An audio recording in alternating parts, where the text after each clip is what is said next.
Bonjour. Ce matin, je voudrais commencer en remerciant l'Académie, Étienne, pour l'invitation. Je dois dire que la table ronde ce matin, j'ai trouvé ça très intéressant parce que je réfléchis rarement à ce genre de questions-là. J'ai trouvé ça vraiment très, très stimulant. Et aussi la présentation qu'on vient d'avoir, plusieurs des éléments. Oups, fonctionne pas? Je sais pas. Là, est-ce que ça fonctionne? C'est mieux? Oui? Non? Ça reste toujours en québécois, ou comme disait Étienne. On espère quand même assez près du français. Ce qu'on essaie de faire au Québec, et ça a été mentionné dans la conférence précédente, c'est d'être dans l'action. Et dans l'action, pas seulement au Québec, mais aussi avec des partenaires à l'international. On est petit, donc il faut travailler avec des partenaires un peu partout dans le monde. La langue française, le français pour nous au Québec, bien sûr, c'est très important. Et les publications scientifiques en français, comment les valoriser davantage, c'est aussi très important. Ce n'est pas contre l'anglais, mais c'est d'ajouter les possibilités offertes par les autres langues en recherche, en sciences, s'assurer que les données, les publications dans toutes les langues sont disponibles à tous et à toutes. Ma formation, neurosciences. On a parlé des neurosciences ce matin, mais lorsque j'ai fait mon doctorat, je l'ai fait dans le domaine cardiovasculaire. J'ai décidé par la suite de prendre une formation en neurosciences. Je l'ai fait aux États-Unis. Je l'ai fait au NIH à Washington. Lorsque je pense neurosciences, je pense en anglais, même 35 ans plus tard. Donc, c'est resté quand même, et ça, c'est intéressant de comprendre qu'est-ce qui se passe dans notre cerveau. Il y avait la jeune professeure qui a parlé l'histoire des mathématiques, et elle parlait aussi là, que finalement la langue d'origine, lorsqu'elle a appris sa formation, elle a gardé ce message-là dans le cerveau, et c'est très souvent ce qu'on voit chez nous dans le domaine des neurosciences qui ont été apprises très souvent à l'extérieur du Québec. Donc, je vais commencer par mon rôle, avant de passer au sujet principal qui est l'application scientifique en français. Mon mandat comme scientifique en chef du Québec. C'est peut-être assez petit, vous allez voir, mais vraiment, moi, je conseille le gouvernement du Québec en sciences, en recherche, dans tous les secteurs. Bien sûr, je n'ai pas la science infuse, donc je compte sur des collègues dans toutes les disciplines au Québec pour être capable de donner des suggestions, des recommandations au gouvernement du jour. Ça fait maintenant 13 ans que je suis scientifique en chef du Québec. Je suis le scientifique en chef dans le monde qui est resté en poste le plus longtemps. Est-ce que c'est une bonne chose, une mauvaise chose? Je vous laisse décider. Mais au moins, j'ai survécu à 4 gouvernements de 4 couleurs différentes. Donc, résilience et adaptation. Conseil scientifique à différents niveaux. Ça aussi, c'est très important. La semaine dernière, j'étais aux États-Unis, à New York, pour l'Assemblée générale annuelle. Donc, c'est du conseil scientifique de très, très haut niveau. Mais de plus en plus, on se rend compte que le conseil scientifique local, dans les villes, dans les municipalités, est très, très important pour faire changer les choses. Parce que vraiment, par exemple, sur les objectifs de développement durable, si on parle d'inondation, c'est souvent le maire de la ville ou du village qui a les pieds dans l'eau. Donc, on a besoin d'avoir des conseils scientifiques très, très pointus, très précis à ce moment-là. Rapprochement sciences et société. Il y a eu des discussions sur DORA, sur COARA. On est aussi là-dedans. On essaie d'avoir de plus en plus de liens avec nos concitoyens et concitoyennes. J'ai déjà mentionné, on est petit, donc rayonnement à l'international, partenariats internationaux très, très importants pour nous. Et aussi, je dirige les fonds de recherche du Québec. Je ne sais pas si ça ne marche pas ici. J'ai les mêmes problèmes que vous aviez. Bon, fonds de recherche du Québec, donc 3 fonds de recherche. Je dirais que c'est un peu comme l'ANR. avec toutes les disciplines qui sont couvertes. C'est la recherche libre. Les chercheurs appliquent dans toutes les disciplines. C'est pas moi qui décide, c'est vraiment les comités de pairs. Comités de pairs, en général, internationaux. Parce que ça a été mentionné, au Québec, c'est petit, on est assez petit, donc aller chercher des experts de partout à travers le monde, bien sûr, qui peuvent lire en français, parce que nos demandes, dans la très grande majorité des cas, demandes de financement sont soumises en français. Donc, très important. 3 directrices scientifiques dans chacun des grands secteurs, la santé, les sciences pures, les génies, et aussi sciences sociales, sciences humaines, arts et culture. Très important, la formation de la prochaine génération de chercheurs. Donc, ça, c'est la base de notre financement. Et aussi des regroupements stratégiques. On en a plus d'une centaine dans différents domaines. Ça peut être l'aluminium vert, ça peut être l'énergie propre, ça peut être la génomique, ça peut être la philosophie du 17e siècle, vraiment dans tous les secteurs. Mais on a de plus en plus de programmation de recherche multidisciplinaire, dans notre jargon, recherche intersectorielle. Par exemple, sur les grands défis de société comme le climat, l'intelligence artificielle, avoir des experts, des climatologues, mais aussi avoir des experts en sciences sociales, en sciences humaines, qui font partie dès le début de ces équipes-là. Donc, ça, vraiment, on fait une promotion assez importante de tout ce qui est partenariat intersectoriel. Et le soutien à la recherche, à la science en français. Très important pour nous.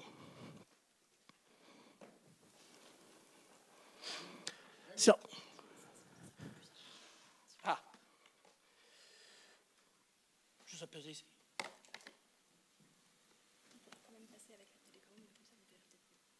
Je peux peser ici? Ah.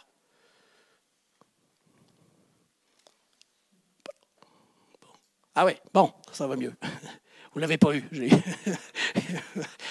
Donc, pour nous, des aspects de sciences en français, mais de sciences ouvertes. Pourquoi? Une des raisons principales, c'est peut-être un peu naïf, mais c'est une des raisons principales. On est financé par nos concitoyens et concitoyennes, par les payeurs de taxes. Donc, redonner aux payeurs de taxes, ça, c'est vraiment très important pour nous. Libre accès aux publications scientifiques, très important aussi par rapport à nos gouvernements, d'être capable d'échanger avec eux de ce côté-là. Les données, ça a été mentionné aussi, l'accès aux données gouvernementales. Bien sûr, il y a des conditions associées à ça, mais quand même avoir accès aux grandes bases de données gouvernementales, je pense que c'est très, très important. Partage de données, dialogue sciences et société. Pour nous, c'est une façon, peut-être pas absolue, mais un des éléments importants pour nous, c'est peut-être une façon d'essayer de combattre la désinformation et les fausses nouvelles. En engageant citoyens, citoyennes, mieux comprendre peut-être la méthode scientifique où on a des avancées, mais aussi des reculs. Donc, de mieux comprendre la méthode, peut-être ça peut aider à améliorer la littératie scientifique dans nos sociétés. Dialogue sciences et société. Donc, on a plusieurs programmes de ce côté-là. J'ai déjà mentionné l'engagement du citoyen. Vraiment, le programme engagement, c'est des propositions de recherche qui viennent de nos concitoyens et concitoyennes. Et là, on les met en lien avec des chercheurs. Bien sûr, c'est beaucoup plus long, ce genre d'exercice-là, mais je pense que c'est très, très important pour être un peu plus ancré dans la société. Différents autres programmes, comme les objectifs de développement durable, regard ODD. Aussi, c'est une sensibilisation de nos équipes de chercheurs. C'est quoi les grands objectifs de développement durable? Ce n'est pas nécessairement seulement associé à l'environnement. C'est très global. Donc, ça, on fait aussi beaucoup de sensibilisation. Et le programme Audace, par exemple, ça, c'est vraiment avoir vos idées comme chercheurs, peut-être vos idées les plus folles. Parce qu'avec la compétition, maintenant, on ne prend pas beaucoup de risques. Lorsqu'on soumet un projet de recherche, ça peut être ici à l'NR, chez nous, au Fonds de recherche du Québec, on est très prudent. Donc, on a démarré un autre programme qui est beaucoup plus, allez-y, avec vos idées les plus folles, et on espère qu'à un moment donné, ça va donner, je prends le jargon du baseball, des coups de circuit. Très souvent, ça va être retrait au bâton, si vous connaissez un peu le baseball, là, mais finalement, on veut aussi changer la donne, changer et stimuler des programmes très, très novateurs. Partage de données, ça aussi très, très important.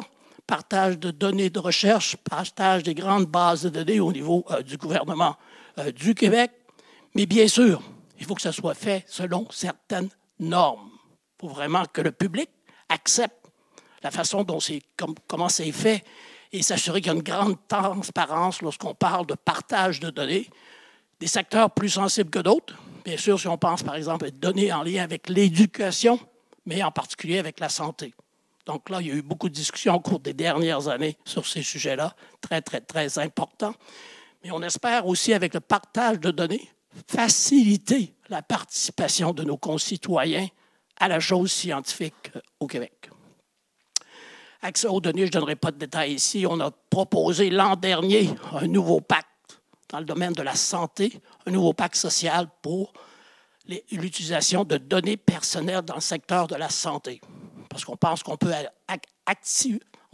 activer, vraiment accélérer l'utilisation des nouvelles données de recherche en donnant accès aux chercheurs aux données santé.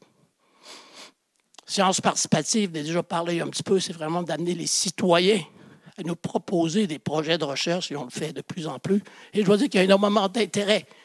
Il faut changer l'évaluation. Il faut donner, plutôt que donner une année, donner 2 années, donner 3 années, donner 4 années. Et la finalité de ce genre de projet-là n'est pas nécessairement une publication, qu'elle soit en français ou en anglais, mais c'est un partage de connaissances sur la méthode scientifique. Libre accès aux publications, c'est des... Oups, ici je ne vois pas. Moi, vous n'êtes pas au même... OK, il arrive. Non, c'est encore plus loin. Prochaine. Je ne sais pas pourquoi ça ne marche pas. OK. Libre accès aux publications scientifiques, ça a été déjà discuté beaucoup. Participation DORA, participation Coalition S, Plan S, participation COARA.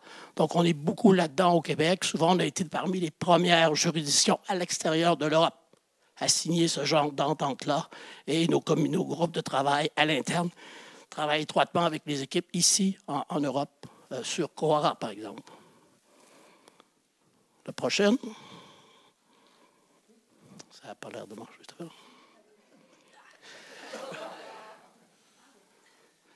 Donc, on revient en arrière pour quelques-unes. Encore.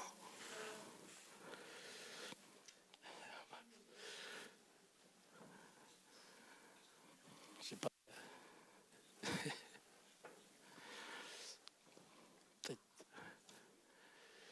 Une autre encore.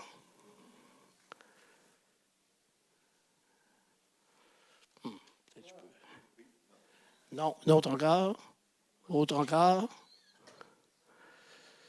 On est à la science en français et sa découvrabilité. Une autre encore. Une autre encore. Bon, c'est ça. Science en français et sa découvrabilité, pour nous, une priorité au Fonds de recherche du Québec et bien sûr aussi pour le gouvernement du Québec. La prochaine. Ça ne va pas très bien.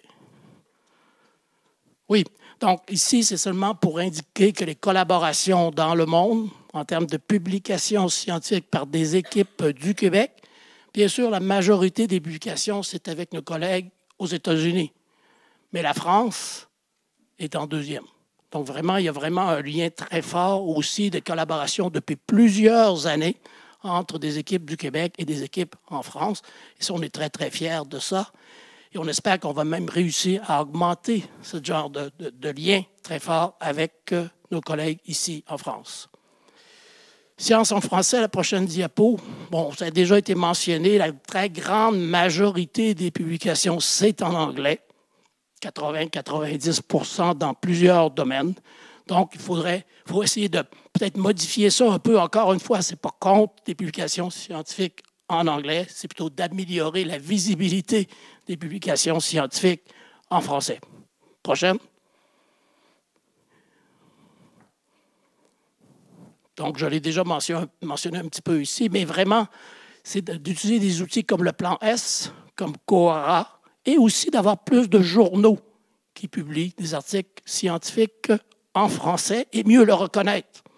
Donc, par exemple, depuis maintenant plus de 2 ans, près de 3 ans, tous les mois, le Fonds de recherche du Québec reconnaît ce qu'on appellerait une meilleure publication dans le domaine sciences sociales, sciences humaines, dans le domaine de la santé, dans le domaine du génie et des technologies. Donc, à chaque mois, la meilleure publication en français dans ces secteurs-là. Et encore une fois, c'est pour stimuler les chercheurs, les équipes de chercheurs, les étudiants à soumettre des publications en français dans certaines revues publiées soit au Québec ou à l'international en français. Coalition S, je l'ai déjà mentionné. Prochaine diapo. Là, on a créé aussi un réseau international francophone en conseil scientifique pour mieux reconnaître, oui, les publications scientifiques en français et aussi le conseil scientifique en français. Je préside un réseau international en conseil scientifique, International Network for Government Science Advice. On est dans 130 pays. Mais là, comme les publications scientifiques, c'est un modèle plutôt anglo-saxon. Donc, comment augmenter peut-être les capacités en conseil scientifique dans le monde francophone? C'est une des grandes priorités du réseau. C'est dirigé par un chercheur qui est à l'Université Laval, mais ça inclut des collègues de partout à travers le monde. On a aussi, prochaine de diapo, on a aussi organisé des ateliers, des conférences internationales sur la science en français. Et ça aussi, on pense que c'est important de réunir les partenaires qui soient d'ici, de Belgique, de Suisse, d'Afrique francophone, réunir les partenaires au Québec ou à l'extérieur du Québec pour discuter de sciences en français et de plans d'action. Oui, c'est beau d'avoir un colloque, mais qu'est-ce qu'on fait après, comme ça a été mentionné, être plutôt dans l'action, très, très, très important. Le rôle de l'État, ce qui est mentionné ici aussi, le rôle de l'État pour tout ce qui est publication scientifique en libre accès, publication scientifique en français. Il ne faut pas que ce soit l'auteur-payeur. Il faut vraiment que le gouvernement, les gouvernements se mettent ensemble pour s'assurer qu'on peut publier en libre accès.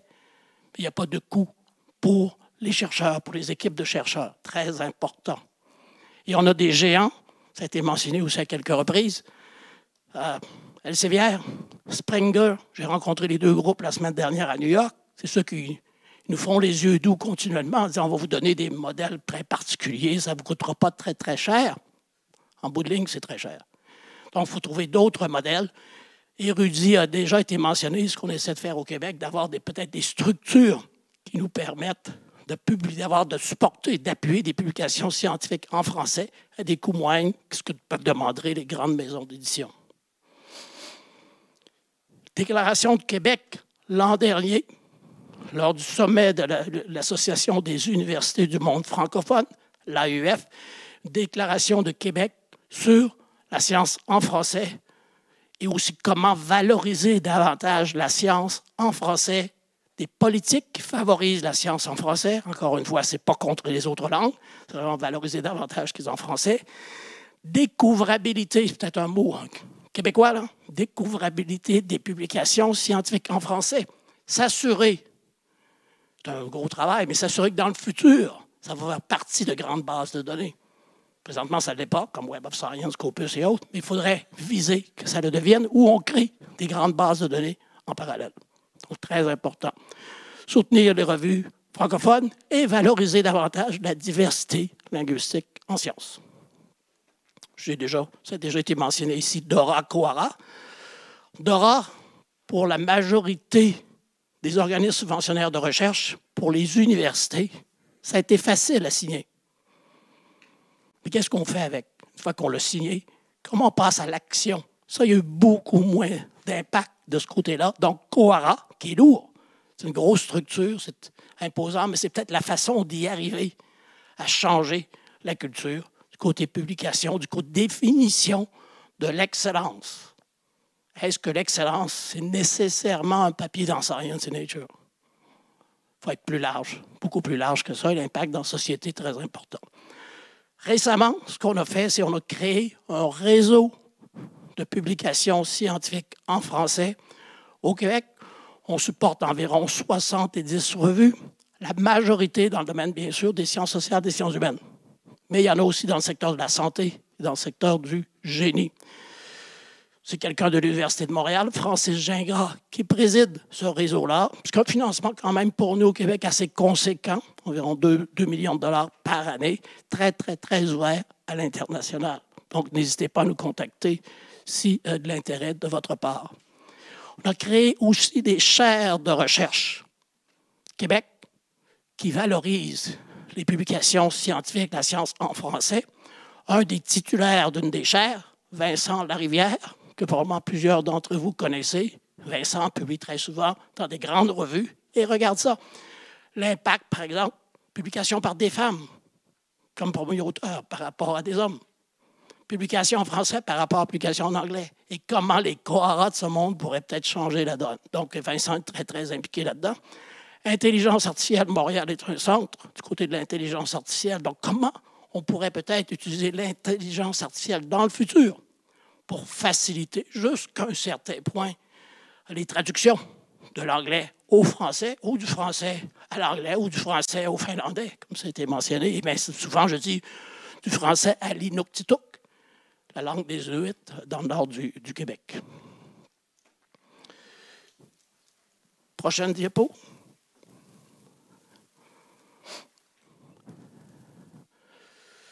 Groupe de travail sur la découvrabilité des contenus scientifiques. Donc, vraiment, ici, il y a un groupe de travail. J'ai déjà mentionné Vincent Larivière. Ici, on peut travailler avec des collègues au Québec, mais partout dans le monde, pour faciliter tout cet exercice-là. Et certainement qu'on va en parler demain.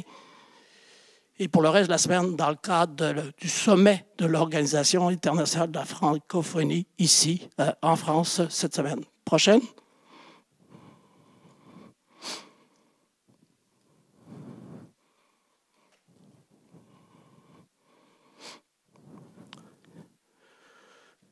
La prochaine. Oups, peut-être. Ah, peut-être l'autre avant, peut-être. Peut-être juste celle avant.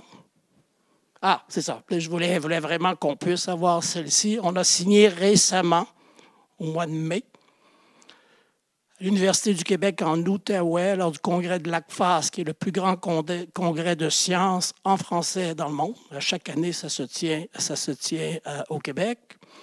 Et on a signé une entente ici avec les collègues français. Vous voyez sur la photo le Paul de Cinetti qui est là, avec des collègues du gouvernement québécois. Slimos Calbus, qui est le PDG de l'AUF. Une entente pour vraiment travailler de concert, France, Québec, sur tout ce qui est découvrabilité des contenus scientifiques en français.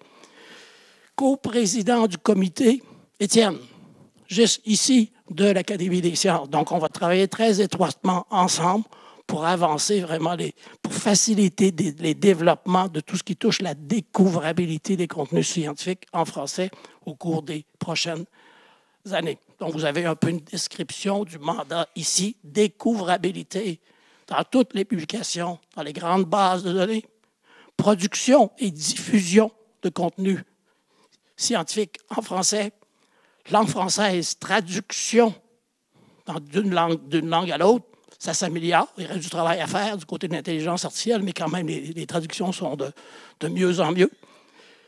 Les institutions académiques, les universités, s'assurer qu'ils travaillent ensemble et qu'ils valorisent les publications scientifiques en français.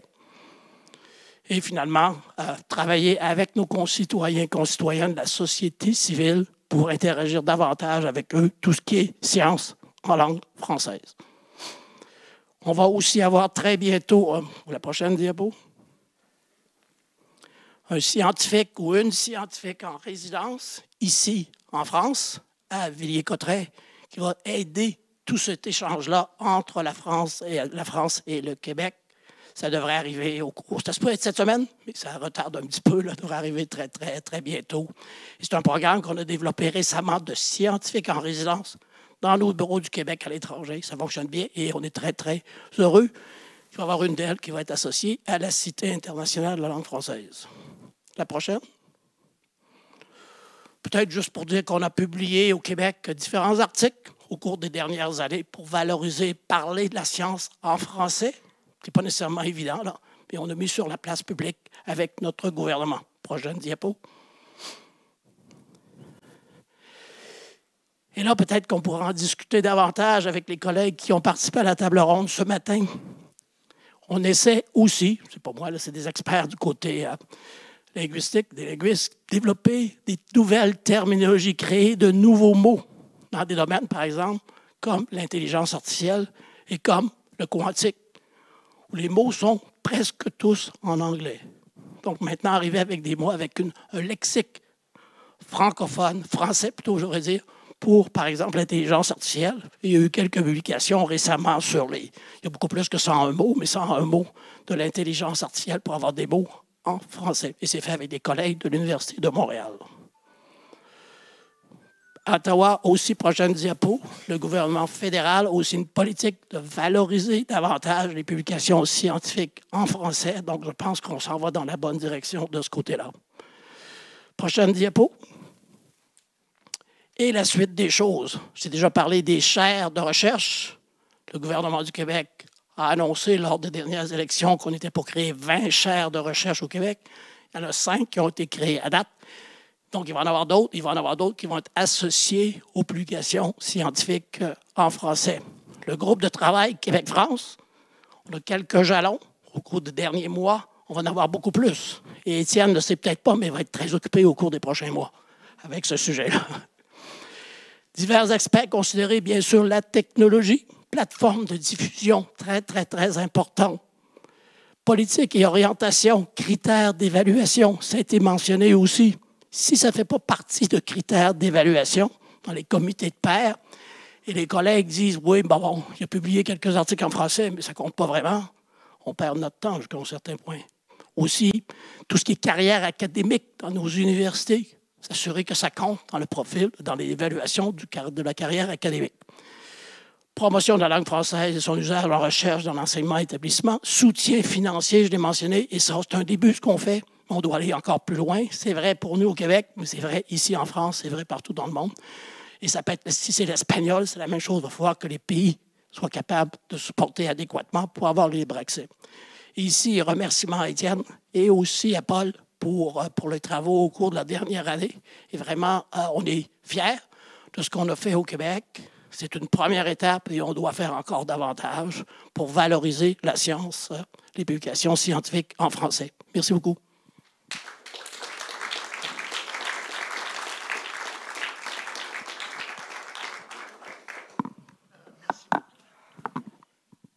Merci beaucoup, Rémi, pour avoir respecté l'horaire parfaitement. Est-ce qu'il y a des questions? On peut poser une ou deux questions avant d'aller déjeuner. Qui est-ce qui a des questions à poser? Peut-être que la fin fait peur aux gens. N'hésitez pas. Oui. Donc, Emmanuelle Pinsec, je suis consultante donc, sur tout ce qui est ODD et responsabilité sociétale des universités notamment. Je voulais vous remercier pour votre intervention parce que pour moi, vous soulignez 2 points très importants. Le premier, c'est les critères de légitimité. Donc, en fait, ça ne sert à rien de s'adresser à un auditoire qui ne comprend pas, en fait, qui n'a pas les mêmes critères de légitimité que nous. Et le deuxième point sur lequel vous avez insisté, en fait, c'est la question de l'impact sociétal. C'est qu'aujourd'hui, en fait, la recherche contribue au développement de la société.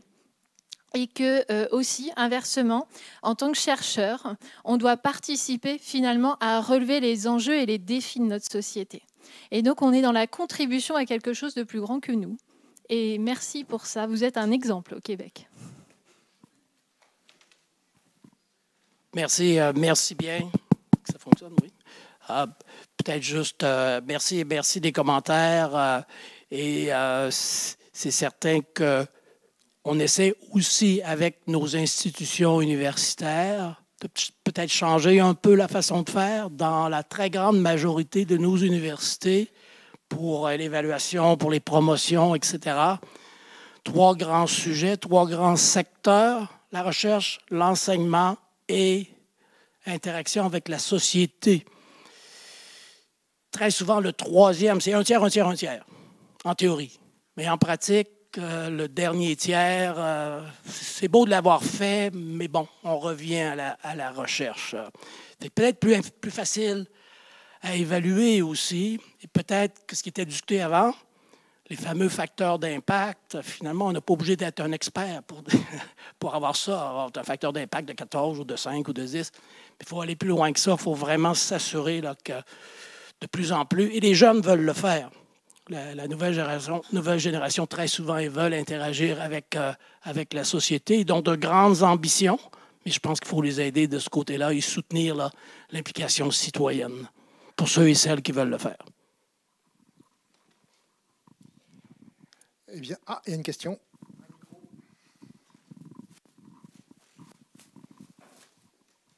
Merci beaucoup, Monsieur Quiron. Ce fut très intéressant. Asia Proik, je viens de Springer Nature. Je suis basée à Paris et en fait, je voulais vous poser une question par rapport aux collaborations internationales. Donc, vous avez partagé une diapo qui démontre effectivement que le plus grand partenaire sont encore aujourd'hui les États-Unis. Suivi de la France, mais ma question, elle porte sur le rôle de l'Afrique et de la francophonie. Enfin, comment voyez-vous la contribution de l'Afrique et de ces publications en français à cette cause que vous défendez au Québec?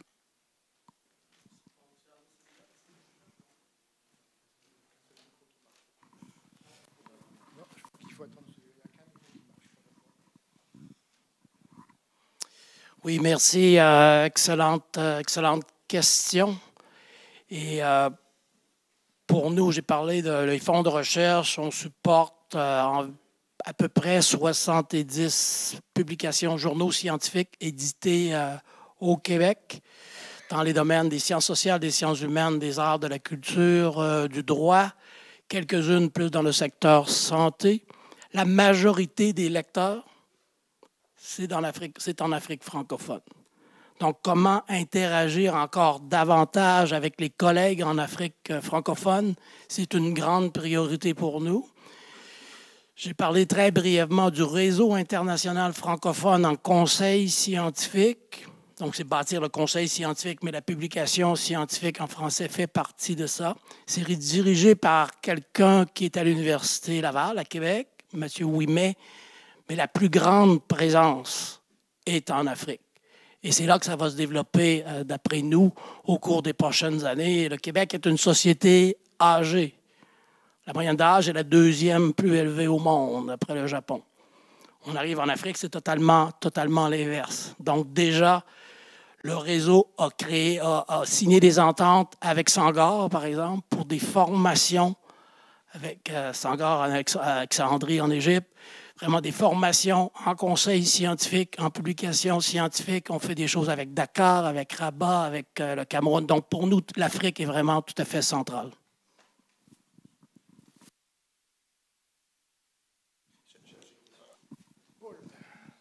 Alors, justement, j'interrogerai aussi, je vous interrogerai aussi, monsieur, parce que vous avez évoqué un certain nombre de langues de communication, de conversation scientifique réparties suivant des aires géographiques, et vous avez omis, ou alors vous n'avez pas volontairement indiqué, la langue française dans le dialogue nord-sud de la francophonie. Or, j'ai l'impression qu'il y a un enjeu linguistique très fort de coopération et de conversation scientifique avec les pays du Sud francophone, et notamment singulièrement en Afrique subsaharienne et au Maghreb, enfin au Maroc. Enfin, c'était une question que je posais à tous les deux. J'ai simplement réduit le nombre de transparents. En fait, il y a tellement de choses à dire et il y a des choses qui, pour moi, allaient de soi. Oui. Mais c'est pour ça aussi que j'ai parlé de Euro-Ouest-centrisme, puisque c'est aussi notre façon de voir la recherche et on oublie le restant du monde. Et l'Amérique du Nord fait partie de l'Europe d'une certaine manière. Donc, c'est des partenaires évident, mais on a tendance à oublier les autres et c'est très important de rappeler ça. C'est sûr que nous, on est peut-être plus associés avec l'Afrique francophone, mais aussi l'Afrique globalement est important, et l'Amérique du Sud, l'Amérique latine.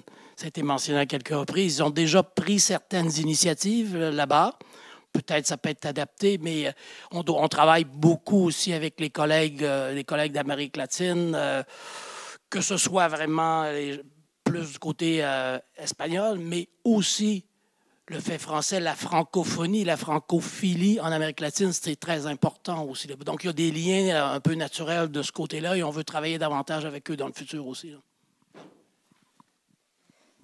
Merci. Pour terminer, je voudrais peut-être rappeler une initiative du temps soviétique, où les soviétiques avaient une maison d'édition qui s'appelle Mir et qui ont publié des livres extraordinaires qui étaient traduits assez systématiquement en français et en espagnol, à des buts de propagande bien sûr, mais qui étaient vendus pour des prix absolument défiant toute concurrence, ce qui fait que ma propre culture mathématique est essentiellement soviétique, parce que ce sont les seuls livres que j'avais les moyens d'acheter.